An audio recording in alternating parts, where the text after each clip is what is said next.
Hello everyone, welcome back to the channel. Today we're going to build a complete payment system using our good friend Payload CMS and Lemon Squeezy. In the next 20-25 minutes or so, I'm going to show you how to connect your Payload products to Lemon Squeezy, generate checkout links on demand, and also show you how we can use webhooks to get events real time so that Lemon Squeezy and Payload CMS can kind of communicate with each other. And the best part is that by the end, you'll have a full payment system.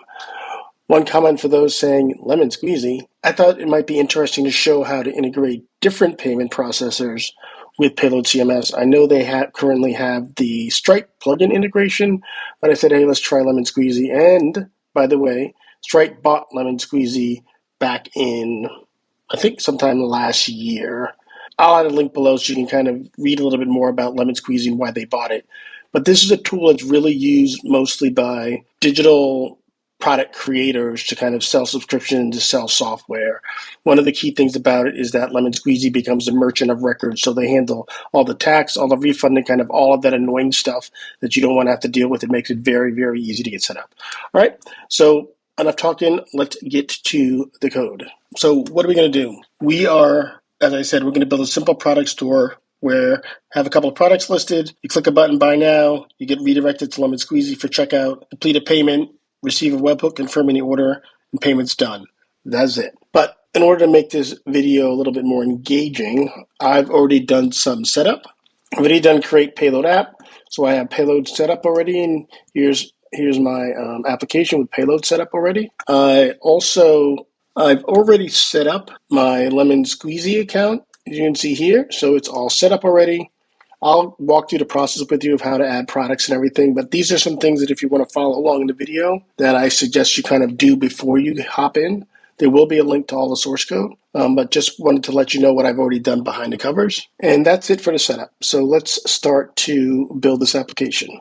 Okay, so what we're going to do is we're going to use our terminal inside of Cursor here. And I set up everything with pnpm, so we're going to do pnpm run dev. Kind of move this over to the side a bit and see if we can squeeze a browser window on the same screen with some code. It looks like I have something else running, so let me get this going on 3001. Okay, and then as you know, go to the admin panel and let's add our first user. I'll just keep it simple. Mail.com. All right, so you see we have our two default collections, our users and our media. Basic applications where we're starting. So let's start on the Lemon Squeezy side by adding our products. All right, so here we are back in Lemon Squeezy, store, products. Why does it make me sign in again? All right, so let's create our first product. And we'll say why coding is great. And this is going to be a digital ebook by me, single payment, standard pricing, and we'll make it $19.99. And set it as ebook. We're not going to worry about any media or anything right now. I guess I need to upload a file here. Okay, let's just upload this file here. Is it uploaded? Yeah, it uploaded it. So we have a file. Links. I've never done this before, so I'm not really sure if I need that. I don't think I need that. I think that's all I need. This is my first time doing it. So let's see. Publish product. And I have my product. Edit it. Digital ebook by me. No payment. Price $19.99. File. This is the default variant. From the documentation that I read, it says you need a variant. So let's save that. And all right, so yeah, here we have our default variant. And let's add another one just so we have two. Let's add a new product. Awesome video course. Just put some text in here.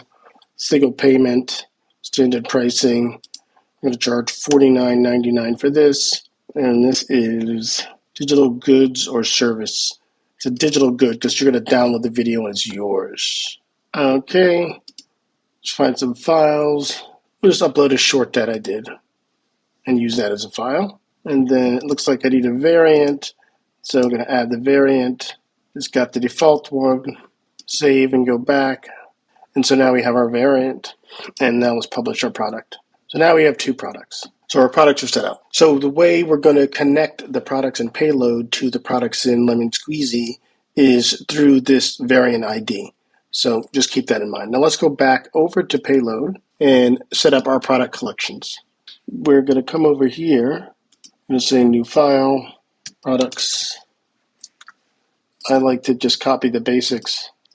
Well, we're going to come over here to products, product, and now let's start to create the fields that we need.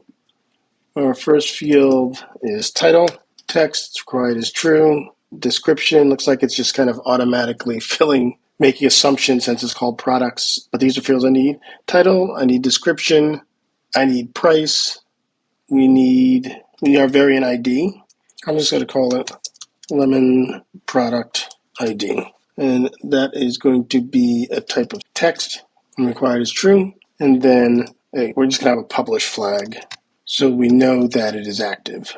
And we'll leave it at that. So now let's go to our payload config, add products, get our import, it's product. Oh, sorry, I called it products, my bad. What did I export? Oh, I'm just trying to follow their pattern. So it should be users, it should be plural. Products, this should be products, but, and my slug should be products too, my bad. All right, so now we go back to payload config, change this to products, and I have some migration errors that I need to correct. I'm going to go over here to SQLite. I'm just going to delete this database, and Payload will create a new one for me. And then let's refresh, and let's create my account again.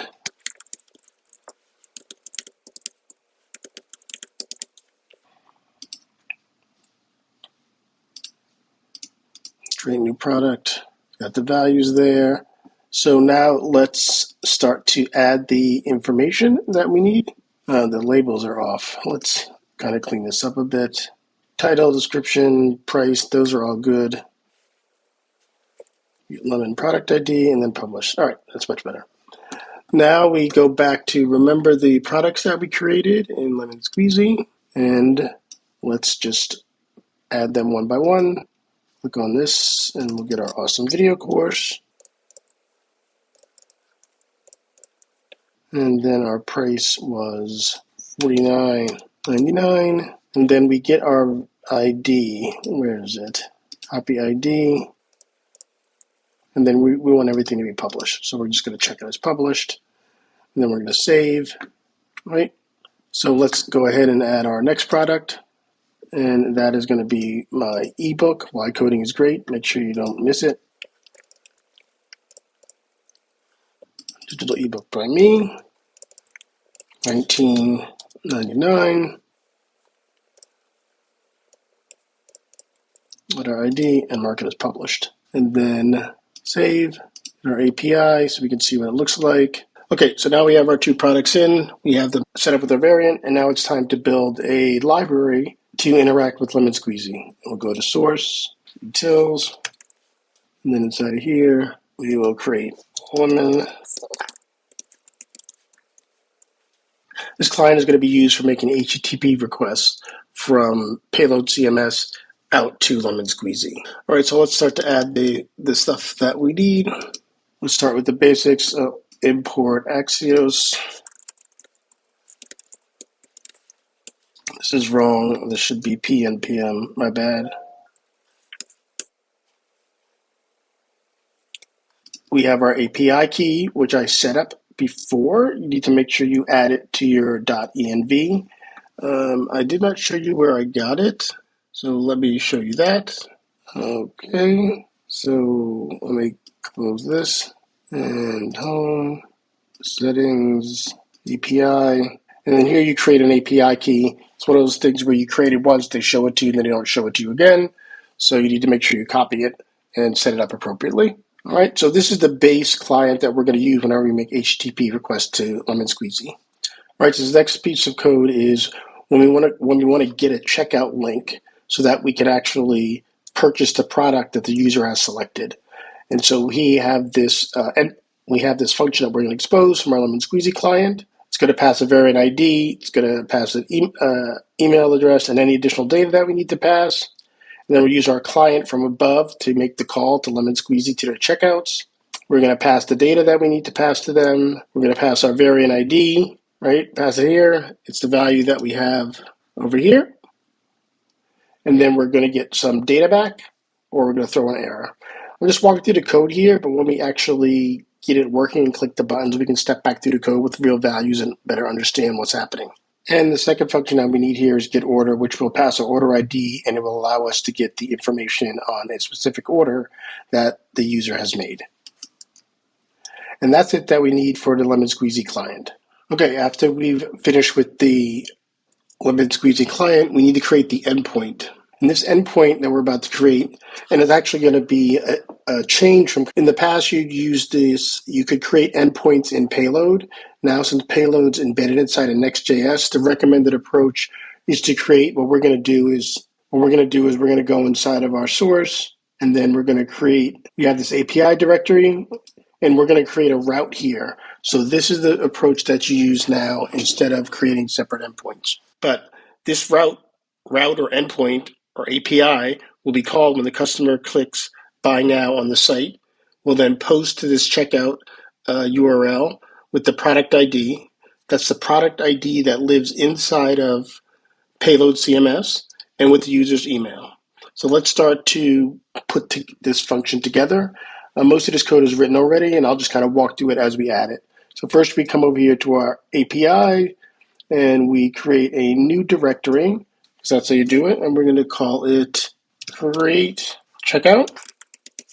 And then inside of create checkout, we'll create a route.ts file. And then inside of here, we'll put our code. And we'll start with the basics. Since we're using TypeScript, let's try to stay as TypeScripty as we possibly can. So I've created some types that'll come in helpful. So this is the request object that gets passed in the body. It'll be a product ID. Remember, this is the product ID from Payload and the email address of the individual making the purchase. This is the response. So on response, this is the data that we're going to send back on a successful response.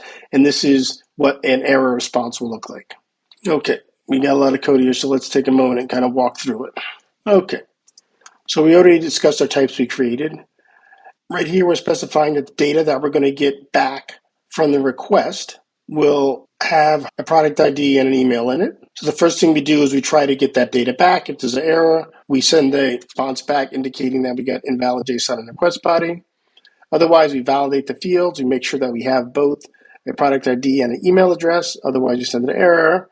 We validate the email. Otherwise, we send an error. And then we initialize payload because we want to make local API calls using payload. And down here, this query is not correct because we want to find in the products not where the product ID equals this. All right. This should not be the Lemon Squeezy product ID that we're matching. We should be matching again. So we can actually just change this to find by ID. This is what we want. And that changes our product results, and it is a product. So we don't even need to check the length. So we pass that in, then off of that. So now I have a product result. I can actually probably get rid of this and just call this product result. So now we have the Lemon Squeezy ID. If I don't have one, then I throw an error saying it's not linked. Otherwise, if I do, I create the checkout link using the product result, Lemon Squeezy ID, product result, payload product ID. And then hopefully we get a checkout link, a checkout object returned to us. And then on that object, we're pulling off the attributes. So if I don't have a checkout object or I don't have a URL, because that's what I really need is a URL to send the user to check out, then I throw an error. Otherwise, I say success is true. I send the checkout URL, I send out the check ID, and we get out of here. Otherwise, there's an error. I package up all the information that I need, and I send an error response back. Apologize for this error in the code. We could have got the same way by doing the query based off of the Lemon Squeezy ID, but the reality is that this ID here is a product ID, not a Lemon Squeezy ID. And let me just leave a note. Payload product ID, not Lemon Squeezy product ID. And I think we're good on this. Everything seems to be compiling with no problems. So kind of let's move on to the next phase. After payment, Lemon Squeezy needs to tell us, and the way it does that is through a webhook.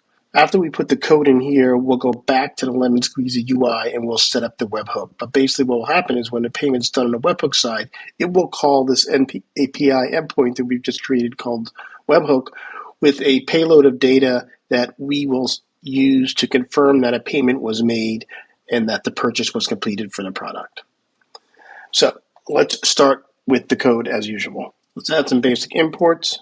And then once again, we want to be TypeScripty. So let's get our interface set up. This is the shape of the data that's coming to us from Lemon Squeezy. And then there's a fair bit of code, so I'm going to just drop it all in and then we'll discuss it. The same thing as last time, we have set up some types for our responses and for errors. Not types, my bad, interfaces. And then for the actual webhook, there's a fair bit of code, so let's just drop it all in and walk through it. Okay, let's give us a little bit more room down here and kind of step through what happens when we get called. So when the webhook calls back into payload, it's going to pass us a payload. But one of the things we want to do first is we want to make sure that we're getting called actually from Lemon Squeezy. So what you'll see is when we go back and we set up the when we do the webhook configuration in Lemon Squeezy, there'll be a Lemon Squeezy secret that'll be provided to us, and we'll add that to an environment file. And what this first bit of code here does, it confirms that the secret is the right secret. We only will respond to requests that have the appropriate webhook secret. And that's kind of what this check is doing here. All right, so first we check to see if we actually have a value that came across in the signature, and if not, we bail. If we did, then we get the text. We create this hash. If the hash doesn't equal our signature, then we throw an error that they're unauthorized. Otherwise, we start processing the body. Once again, this is the type that the interface that we mentioned above, which is the payload. This is all the data that's getting sent to us in the webhook. The important things really are this event name and then the data that comes through. So right now, just for the purpose of our example, because we don't want to get too complicated, we're not saving anything to payload around an order refunded or an order created, but we're just logging it so that you know that it was successful on the Lemon Squeezy side. So what happens, as I said, after we have validated our secret, we pull the body off. Off the body, we determine what the event type is, and we get the data from it. And here we'll console log the event type, and then we'll log out the order data so that you'll know that it was actually successful. And then, like I said, if we're going to do database calls, we can get access to payload right here, and then we can deal with the different types. And so if the event type is order created, we'll get the email, the order ID, the order identifier, the amount, and we can kind of save it to payload. We're not going to deal with order refunded now, and then we're just going to return a success. Like I said, our goal is to just kind of look at this output to confirm that everything's actually talking to each other. That's our webhook route. So what's left? Because Lemon Squeezy is in the cloud and we're running on our local machine isn't accessible, so the webhook won't work. So we need to find a way to expose our webhook on our local machine to the web. And the way we're going to do that is by using ngrok. All right, I'm running this on a Mac, and so I went to the getting started page for ngrok. After I created my account, you get an authentication token that you need to pass when you start up ngrok. So it should look something like this, and then there'll be an auth token that you will apply, and then that's how you start it up, and then you call the ngrok HTTP with the port that you want to expose. I'm going to set this up on my side, and then we'll get going. So first, since I'm on my Mac, I'm going to do this brew install. Okay, now that that's done, I need to run this command to add my auth token to the configuration file so it works for me. So now it's set up. So now I run ngrok HTTP and 3001. So now this URL, let me make it a little bit bigger, this URL will be exposed and can be accessed from the web. Let's give it a try and go set up our webhook in Lemon Squeezy. Okay, we're back inside of Lemon Squeezy, webhooks, and we want to add a webhook. And right now, our callback URL is this guy. copy that, along with API slash webhook. So slash API slash webhook. And then what do you want it to send? And we want, right now we're just tracking order created, this order created, order refunded. And then of course I need to save my signing secret so I could set it up in my environment file. Oh, I need to add one. All right, so let's add one here. Our purposes, I believe that this is good enough. So let me copy this. Let me save my webhook, close this. All right, so now I'm going to kind of pause as I open up my .env file and add these values. Okay, so it looks like we have our ngrok executing. Our webhook is exposed. We have set our webhook secret appropriately in our .env file. So let's create the UI for someone to actually get to a product. Front end page.tsx. So I'm going to front end page.tsx, and we're going to completely modify this. Okay, so we're back. We made some modifications to this default home page, and we just added this simple button, process checkout. And when that's clicked, it calls this function process checkout. It calls our endpoint, create checkout, and then we pass it the product ID and an email address. So let's see what happens. Okay, so something happened. Creating checkout, request failed, status code 422. Bad request. I think, let's see, is my Lemon Squeezy API endpoint. Okay, so I came in and I modified this home page to give us this process checkout button for us to execute so that we can test and see how well the application works. And when I first clicked it, I ran into an assortment of errors. And so I worked through those errors offline, and I'm back to kind of explain to you kind of what went wrong. Once again, don't worry, all the source code will be provided. But first, it was just some fundamental errors with how I read the documentation. So let's take a look at the documentation. All right, so let's start here, and I could kind of walk you through some of the issues that I had. So this is how you create a checkout in Lemon Squeezy. And my biggest error that I had was that I was missing this relationship of my store. So I needed to add my store ID, and I had to come back to the documentation to kind of resolve those issues. So let's go back into the code and see where I made those changes. And so if you come back here in the code, you can see that I've added this additional expires at flag. So it expires 24 hours after the link is sent. The store ID is now needed. So I needed to create a new environment variable called store ID. And you get your store ID from Lemon Squeezy. Let's see if we can go back to the Lemon Squeezy. And can I get back to my account from here? And stores. This is the store ID that you need. So that's what was missing. I need to set the store ID. And then the variant ID, that's not the problem. So this custom data that's getting sent for this create checkout link. So if we go back to our page, all right, so we go to our page calls the API create checkout. API create checkout is here. API create checkout. We passed in our product ID. And so we have our data product ID right there, which is a number. It's a string here when we're making the query. But what happens is that when you get your product result, and this ID is a number, we're passing this as data to our create checkout link. And it is a requirement based on the Lemon Squeezy documentation that any custom data that you pass has to be a string. And we were passing it as a number. So one more time. If I go back to my create checkout, we're passing this additional data, and this is the custom data that is getting passed here. And right here, custom data gets sent in, and any custom data has to be a string. But by default, this product ID that we're passing in, it was a string. And so that was throwing errors. It wasn't very happy. So it was a combination. So let's go through it again. It was a combination of bad custom data, missing parameter. This was missing. And I didn't have my storage set up. I wasn't passing my store parameter in. My store is now in my .env file. I showed you how I got that value. And so now everything is set up right. So now let's give it a go. So we go back to our process checkout page. Let's open up our terminal so we can see everything. You can see these are the errors. This was the field must be a string error that I went through. I kind of didn't want to drag you guys through all that. And so these were all of the issues that I had kind of testing it. And you can see here's like a successful run that I had, but let's kind of do another one.